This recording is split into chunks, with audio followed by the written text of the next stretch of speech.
Welcome इस video. इस video में मैं बात करूंगा कि क्यों मैंने एम्स को ना चुन के एक स्टेट गवर्नमेंट मेडिकल कॉलेज को प्रिफर किया in NEET UG. So let the video begins. देखो यार, फर्स्ट ऑफ ऑल अगर आपको एम्स दिल्ली मिल रहा है तो फिर यार आप तो टॉप रैंकर हो। या फिर अगर आपको 2012 एम्स मिल रहा है लाइक भुवनेश्वर हो गया और दो तीन एम्स से मुझे याद नहीं है वो, ठीक है। 2012 एम्स मिल गया तो ये एस्टाब्लिश्ड एम्स है, तो इसमें आपको अगर सीट मिल रहा है तो ऑब्वियसली आप वही प्रिफर करोगे। बट अगर आपको 2012 के एम्स के बाद जो नए एम्स से अगर वो मिलेंगे लाइक कल्याणी हो गया या फिर कोई भी नए एम्स लाइक ऋषिकेश हो गया, ऐसे जो नए नए एम्स है अगर वो मिल रहे हैं और उसके कंपेयर में अगर आपका स्टेट में जो मेडिकल कॉलेज आपको मिल रहा है वो टॉप मेडिकल कॉलेज हो, तो मेरे ख्याल से आपका स्टेट मेडिकल कॉलेज एक बेटर ऑप्शन है आपके लिए वो नए एम्स को कंपेयर में। क्योंकि देखो यार, first of all patient exposure तुम्हें ज़्यादा मिलेगा अपने स्टेट कॉलेज में, ठीक है। उसके बाद वहाँ पे आपके पास पीजीज होंगे जो आपको क्लिनिकल्स अच्छे से पढ़ा पाएंगे। और कंपेयर टू नए एम्सेस जहाँ पे पीजी सीट्स नहीं होते हैं ज़्यादातर, आप बहुत सारे आर्टिकल्स में पढ़ भी सकते हो। लोग कंप्लेन करते हैं कि हमारे यहाँ पेशेंट ही नहीं है नए एम्स में। रिसेंटली मैं एक आर्टिकल पढ़ रहा था, साउथ का वो एम्स था, वहाँ पे कोई पेशेंट ही नहीं है, मतलब क्लिनिकल एक्सपोजर उनका जीरो हो गया है, बिल्कुल खाली बेड है। उन्होंने वीडियो निकाल के भेजा कि खाली बेड पड़े हुए हैं वहाँ पे, कोई पेशेंट ही नहीं है। लाइब्रेरी बिल्कुल बर्बाद हो चुका है, मतलब लाइब्रेरी में कोई बुक्स ही नहीं है वहाँ पे। सो अगर आप सिर्फ एम्स टैग के लिए एक ऐसे एम्स में चले जाओगे जहाँ पर फैसिलिटीज़ के नाम पे बस कुछ भी नहीं मिलेगा, आपको सिर्फ एम्स का टैग मिलेगा, तो उस एम्स से ग्रेजुएट होके आप क्या कर पाओगे? कुछ सीख भी नहीं पाओगे आप वहाँ से।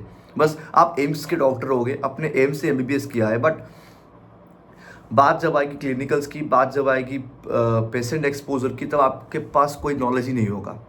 तो वो एमबीबीएस की जो डिग्री है ना, वो लोग उसको फर्जी बोलेंगे।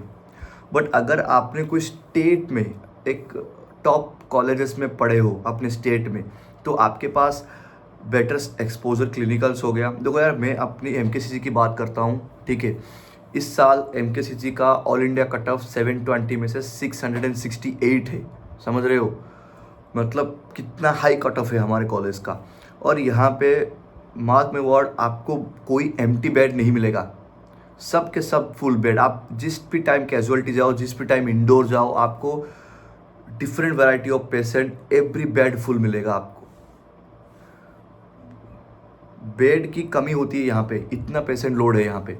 सो यार ये, और आपके पास आपके सीनियर्स हैं, आपके पास पीजी है जो आपको इवनिंग वार्ड्स में या फिर पर्सनली आपको गाइड कर सकते हैं क्लिनिकल सिखाने में। सो ये एक बेटर चॉइस है आपको एज़ कम्पेयर टू एम्स। दूसरी बात आ जाएगी फ़ीस की बात, ठीक है। कुछ स्टेट कॉलेजेस में फ़ीस बहुत ज़्यादा होता है और कुछ स्टेट कॉलेजेस में वो फीस मतलब लगभग ठीक ही होती है। देखो यार, एम्स में बात करोगे तो लोग कहते हैं कि 5000 है जो कि रिफंडेबल है, ठीक है। बट आप उसको डिसाइड करो।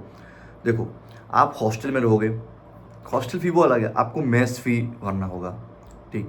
मेस फ़ी गया। आप बाहर रहोगे तो घर आओगे, वो आने जाने का खर्चा भी आपका हुआ। आप मतलब मेस में ठीक खाना नहीं बना, आप बाहर भी खाओगे। तो यार वैरायटी ऑफ एक्सपेंडिचर्स हैं अगर आप बाहर रहोगे तो अगर आप अपने स्टेट कॉलेज में, मैं तो पढ़ रहा हूँ, मैं घर में रहता हूँ, ठीक है। अब मेरा कॉलेज मेरे यहाँ से 2 मिनट, मतलब बाइक से 3-4 मिनट की दूरी पर है, बिल्कुल साइड में ही है। तो इसलिए मैंने फटाक से यही कॉलेज चूज़ कर लिया। मैं एससीबी तक भी नहीं गया, क्यों?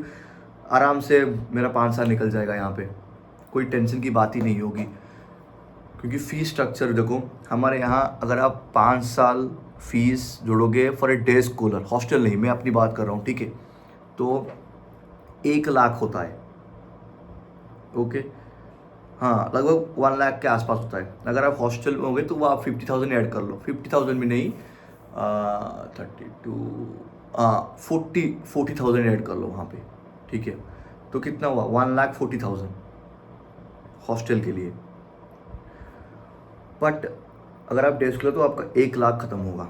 1,00,000 आपका एक्सपेंडिचर रहेगा फॉर 5 ईयर्स।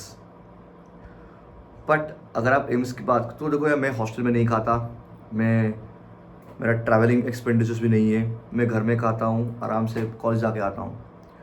बट अगर आप वहीं पे बात करोगे, अगर आप एम्स पे रुकते हो तो आपको मेस फी देना पड़ेगा, आपको ट्रैवल एक्सपेंडिचर रहेगा, आप वहाँ पे खर्चा भी होगा। तो ये मत समझना कि 5,000 में आपका पूरा 5 साल निकल जाएगा, वो बिल्कुल नहीं होने वाला। आपका 1,00,000 से ज़्यादा खत्म होगा, ये समझ लो आप। और एक बात बता, 1,00,000 जो मिलेगा ना आपका एक्सपेंडिचर होगा 5 साल के लिए, वो आप स्टूडेंट लोन लेके भी आराम से मतलब कर सकते हो स्टूडेंट लोन से। अगर आपका इंटर्नशिप जब करोगे तो इंटर्नशिप में यहाँ पे आपको 44,000 मिल रहे हैं उड़ीसा में। 44,000 मतलब समझ रहे हो आप 2 महीने या 2.5 मंथ में आपका पूरा 5 साल का खर्चा निकल जाएगा। बट अगर आप एम्स में बात करोगे तो वहाँ पे 30,000 में नहीं मिलता है। ये एक बहुत बड़ा एडवांटेज है। और एक एडवांटेज है कि अगर आप एम्स में पढ़ोगे तो आपके पास स्टेट कोटा नहीं रहेगा, बट अगर स्टेट में पढ़ते हो तो आपके पास स्टेट कोटा रहेगा, जो पीजी काउंसलिंग में आपको बहुत हेल्प करेगा। तो एक लोग बात करते हैं एम्स में इंटरनल कोटा की, ठीक है। तो अगर आप पेरीफेरी कॉलेज में जाओगे, एम्स में एक नया एम्स में जाओगे, वहाँ पे 5 साल पढ़ा, आपने देखा कि वहाँ पर कोई पेशेंट एक्सपोजर ही नहीं है, वहाँ पे कोई फ़ायदा ही नहीं है, तो वहाँ पे 50% इंटरनल कोटा लेके आप करोगे क्या? ये बताओ आप क्या करोगे आप वहाँ पे 50% इंटरनल कोटा लेके? क्योंकि वहीं आप फिर से पीजी वहीं करोगे, क्योंकि पीजी यार लोग और अच्छे कॉलेज में करना चाहते हैं जहाँ पे पेशेंट एक्सपोजर और ज़्यादा होगा। बट अगर आप वहीं फिर से चले जाओगे तो आपकी बिल्कुल लाइफ गई, आप कोई एक्सपेंडिचर ही नहीं ले पाओगे, मतलब सॉरी कोई एक्सपोजर ही नहीं मिलेगा आपको। ये हो गया। यार ये सब आता है अगर आपको 2012 एम्स के बाद एम्स मिलते हैं, ऊपर के एम्स अच्छे हैं और स्टेट के टॉप 1-2 मेडिकल कॉलेज में अगर आपको मिल रहा है तभी ये कंपैरिजन है। स्टेट का टॉप 3 मेडिकल, टॉप 1 या 2, फर्स्ट या सेकंड टॉप मेडिकल कॉलेज और पेरिफेरल एम्स मतलब नए एम्स के बीच में कंपेयर है।